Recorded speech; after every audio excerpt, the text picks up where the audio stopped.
अस्सलाम वालेकुम दोस्तों, वॉइस ऑफ जापान से मोहम्मद इदरीस आपकी खिदमत में हाजिर है जापान से। दोस्तों, आज की वीडियो है जी जापान में रेफ्यूजी वीज़े वालों के हवाले से कि जो लोग रेफ्यूजी वीज़ा अप्लाई करना चाहते हैं, यानी कि जो नए वीज़े अप्लाई कर रहे हैं। पहले का जो है चल रहा है वो पहले जैसा भी था वो एक अलहदा सिस्टम चल रहा है, और लेकिन जो अब सिस्टम स्टार्ट होगा जो कि न्यूज़ में भी आया है, और ये सिस्टम दिसंबर 2023 से स्टार्ट हो जाएगा। शायद 1 दिसंबर से या 10 से या 15 से कब भी होगा, लेकिन दिसंबर 2023 से ये सिस्टम स्टार्ट हो जाएगा। जो मैं अभी बताने लगा हूँ आपको कि भाई अब रेफ्यूजी जो है, यानी कि अप्लाई ही करना होता है, सियासी पनाह जिसे कहते हैं अप्लाई करना होता है। अप्रूव तो जब होगा तो स्टेटस तो फिर ही बनता है रेफ्यूजी का बंदेगा, लेकिन चले इसी को नॉर्मली लेके चल रहे हैं जी, रेफ्यूजी या रेफ्यूजी अप्लाई किया हुआ है, ठीक है, वीज़ा तो अप्लाई किया हुआ है, चले अंडर प्रोसेस चल रहा है या जो भी है केस।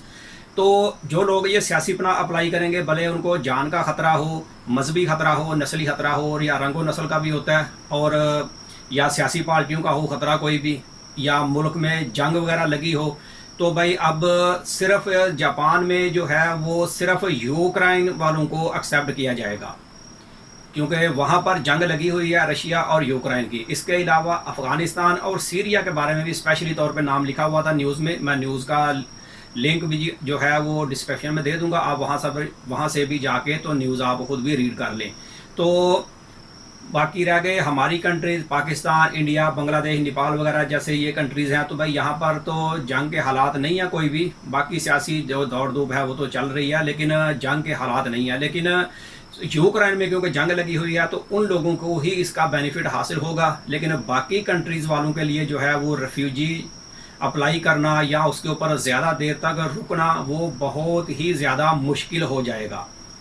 क्योंकि अभी जब से ये कोरोना ख़त्म हुआ है और उसके बाद से वीज़े ओपन हुए हैं, तो उस वक्त भी जो लोग आए हुए हैं तो भाई उनको भी वर्क परमिट मिलना काफ़ी ज़्यादा मुश्किल बना हुआ है। ख़ास करके जो लोग टोक्यो एरिए में हैं, टोक्यो साइड में जिन्होंने अप्लाई किया हुआ है रेफ्यूजी, तो उनका तो केस फिर भी 8-10 महीने चल रहा है। और जब वो एक बंदे ने बताया था कि उसका 8 महीने हो गए हैं, तो जब उसने वर्क परमिट के लिए अप्लाई किया है, काम की इजाज़त के लिए, क्योंकि रेफ्यूजी वालों को 9-10 महीने तो काम की इजाज़त नहीं होती और बाहर काम मिलना बहुत मुश्किल है, नहीं मिलता, बल्कि गैर कानूनी है। अगर किसी कंपनी में कोई फैक्ट्री वाला कोई लगाएगा ही नहीं, अगर कोई चोरी छुपे लगाए तो भाई रिस्की मामला है। बहरहाल कानूनी तौर पर इसकी इजाज़त नहीं होती और काम नहीं मिलता तकरीबन, समझ लें। और जब 9-10 महीने गुजरने के बाद फिर वर्क परमिट अप्लाई करें तो फिर काम की इजाज़त मिल जाती थी। पहले की मैं बात कर रहा हूँ, अभी वो इजाज़त मिल जाती थी और वीज़ा भी 6-6 महीने का चलता था, आईडी कार्ड भी मिल जाता बंदे को अपने पास रखने के लिए। तो खैर इस तरीके से चल रहा था काम। 6 महीने का वीज़ा होता है तो काम आप पूरे जापान में फिर जहाँ पर मर्जी हो जितना मर्जी काम करो, ये तरीका पहले चल रहा था। लेकिन अभी जो बंदे ने बताया जी, कोरोना के बाद उसने अप्लाई किया वर्क परमिट, 8 महीने होने 9-10 महीने होने के बाद वर्क परमिट अप्लाई किया, तो उसका वर्क परमिट जो है वो रिजेक्ट एप्लीकेशन हो गई। तो अब उसने दोबारा अपील की। तो जब अपील करें तो उसी वक्त भाई इंटरव्यू बंदे का आ रहा है। जब इंटरव्यू आ जाए तो समझिए आपका केस ख़त्म है।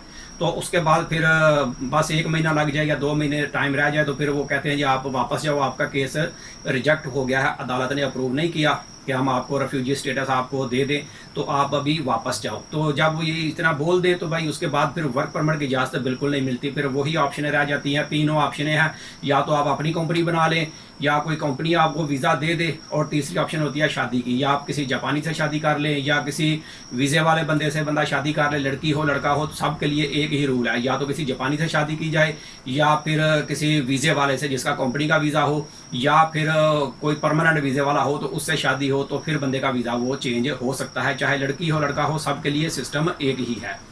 तो इस तरीके से ये वाला मामला था। लेकिन अब जो चल रहा है कि इसमें भाई रेफ्यूजी वाला, क्योंकि अभी की ये न्यूज़ आ रही है, तो भाई इसमें रेफ्यूजी अप्लाई करना बहुत ही ज़्यादा टफ हो जाना है, बल्कि होगा ही नहीं। यानी कि रेफ्यूजी अप्लाई होगा वो तो शायद होगा, यानी कि अप्लाई करेंगे, लेकिन उसके बाद 1 महीने बाद या 2 महीने के बाद ही आपका केस टोटली तौर पे ख़त्म कर दिया जाएगा, और उसमें फिर वर्क परमिट क्या जापान में रहना ही मुश्किल हो जाएगा। वो डिपोर्ट के लिए ही बोलेंगे कि जी आप वापस जाओ। अगर नहीं जाएंगे तो शायद फिर पकड़ के भी डिपोर्ट कर दिया जाएगा, क्योंकि जितने मर्जी भी डॉक्यूमेंट साथ करें जी, मेरी जान को ख़तरा है, जो मर्जी डॉक्यूमेंट दे दें, लेकिन स्पेशली जंग का मामला ख़ास करके लिया जा रहा है, या फिर कोई सियासी मामला हो, जैसे कोई बहुत ही मशहूर बंदा हो, टीवी न्यूज़ वगैरह में भी न्यूज़ें उसकी चलती हो, तो उस किस्म का कोई मामला हो तो शायद उसका रेफ्यूजी केस अप्रूव हो जाए। लेकिन नॉर्मली जो है, जो आम लोग हैं, तो उनका तो भाई केस का बहुत ही मुश्किल मामला है। तो बहरहाल जो बंदा भी जापान आना चाह रहा हो और ये सोचता हो कि जाके रेफ्यूजी अप्लाई करूँगा, तो भाई ज़रा सोच समझ कर और अच्छी तरह से मालूमात करके तो फिर ही इस तरह का कदम उठाएं कि ये वाला मामला जो है पहले की तरह अभी ये सिस्टम नहीं रहना। दिसंबर के बाद से मज़ीद सख्ती इसमें हो जानी है और शायद 1 महीना या 2 महीना वीज़ा चले आपका और रेफ्यूजी केस यानी चले, और बाद में साथ ही वो रेफ्यूजी उड़ जाएगा, यानी कि केस ख़त्म हो जाएगा और फिर वापसी ही जाना पड़ेगा, कोई ऑप्शन दूसरी नहीं रहनी। तो इसलिए इस तरीके से फ़ायदा नहीं होगा, तो लीगल तरीके पे आएँ, किसी कंपनी से वीज़ा लेके आएँ या किसी से शादी वगैरह हो, जो भी मामला था इस तरह से लीगल वीज़े के ऊपर आएँ। रेफ्यूजी के ऊपर जापान में अब फ़ायदा नहीं होगा, नुकसान होगा। तो ये वीडियो बस यहीं तक थी। वीडियो अच्छी लगे तो उसे लाइक कर दें। मिलते हैं किसी अगली वीडियो में, तब तक अपना बहुत ख्याल रखें। पाकिस्तान जिंदाबाद।